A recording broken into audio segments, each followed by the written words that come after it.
Hello students. पिछले video में हमने इन्फिनेटिव विद टू का यूज किस प्रकार किया जाता है इसे देखा था। इस वीडियो में हम लोग बेयर इन्फिनेटिव यानी इन्फिनेटिव विदाउट टू का यूज कैसे करना है इसे स्टडी करेंगे। वर्ब के बेस फॉर्म यानी मूल रूप को इन्फिनेटिव कहते हैं। इन्फिनेटिव, जेरंड और पार्टिसिपल 3 डिफरेंट काइंड्स हैं नॉन फाइनाइट वर्ब के।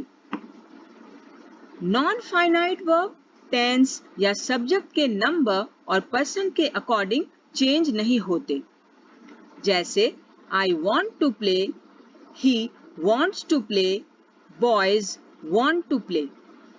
इन सेंटेंसेज में सब्जेक्ट आई, ही और बॉयज डिफरेंट नंबर और पर्सन के हैं।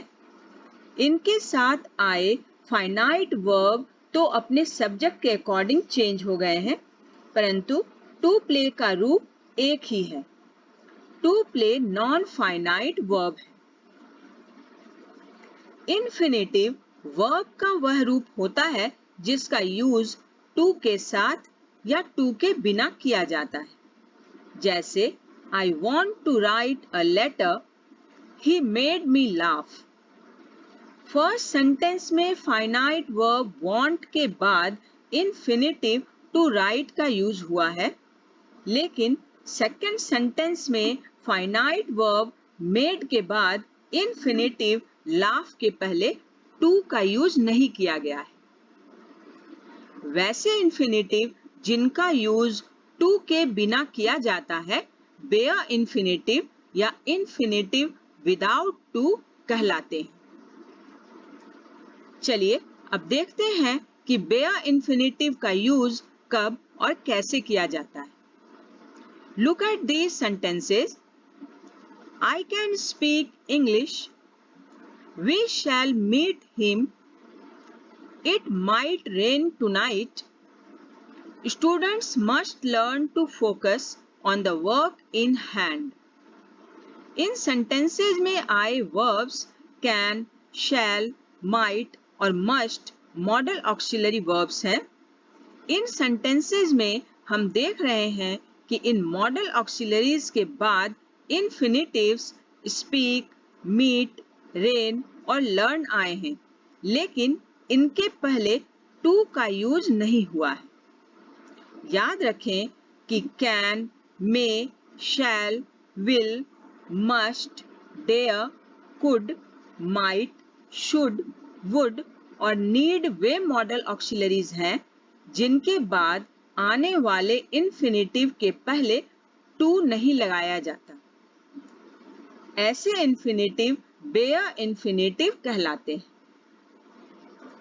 यहाँ एक बात का ध्यान रखें कि डेयर और नीड के बाद बेयर इन्फिनेटिव जनरली नेगेटिव और इंटरोगेटिव सेंटेंसेस में ही यूज होता है, जबकि अफर्मेटिव सेंटेंसेस में टू इन्फिनेटिव का यूज किया जाता है, जैसे very few people dare to defy social customs, you need to slow down on sharp turns, I dare not go, you needn't wait for me at the dinner.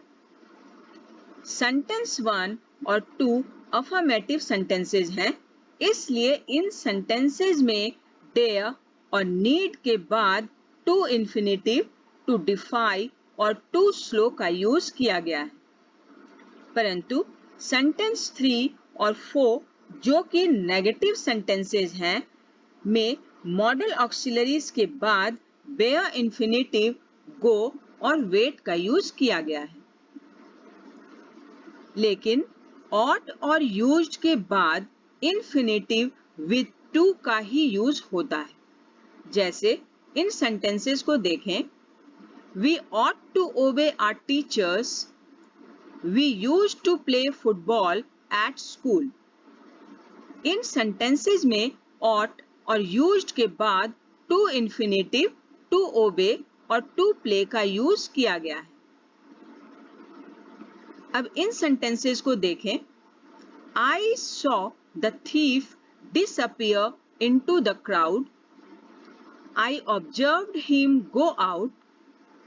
We watched her jump. I think I heard something fall with a thud. In sentences में I verbs saw, observed, watched और heard verbs of perceptions हैं. इन verbs के बाद objects आते हैं. जैसे यहाँ first sentence में the thief, second में him, third sentence में her और fourth में something objects हैं. और इनके बाद infinitive without to, disappear, go, jump और fall का यूज हुआ है. We use the infinitive without to after the expressions had better, would rather, sooner than, rather than, etc. For example, you had better stop. I would sooner resign than face this humiliation.